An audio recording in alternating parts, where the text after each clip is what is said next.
Nasa second week pa lang ang Hello Love Again nina Catherine Bernardo at Alden Richards, pero patuloy itong gumagawa ng kasaysayan.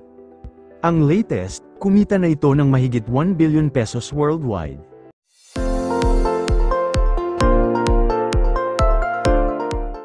Dahil dyan, ang pelikula na ito ang naging kauna-unahang Filipino film na nakaabot ng nasabing box office.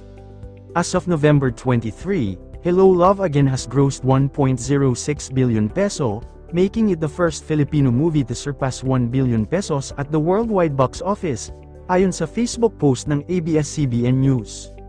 Ang movie nina Kath at Alden ay showing na sa Hong Kong at Macau, habang may ongoing screenings ito sa ilang European countries, kabilang na ang Austria, Finland, France, Germany, Greece, Ireland, Italy, Malta, Spain, the Netherlands, at UK. Ang Hello Love Again ang bagong may hawak ng titulong highest-grossing Filipino film of all time.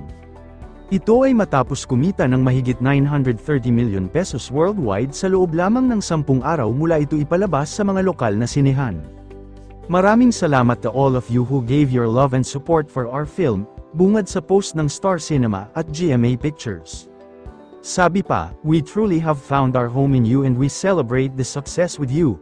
Hello, Love Again is now the highest-grossing Filipino film of all time in just 10 days, dahil sa milestone na yan, nalampasan ng pelikula ang MMFF 2023 film na Rewind na pinagbibidahan nina Marian Rivera at Dingdong Dantes na may worldwide gross na 924 million pesos. Matatandaan na ang Hello, Love, Goodbye, na sequel ng bagong movie ng Kath din ay kumita ng 880 million pesos in global gross. Hanggang dito na lang, ano ang masasabi mo sa balitang ito? Paki-comment sa ibaba. Huwag din kakalimutan mag-subscribe at i-like ang video na ito. Salamat!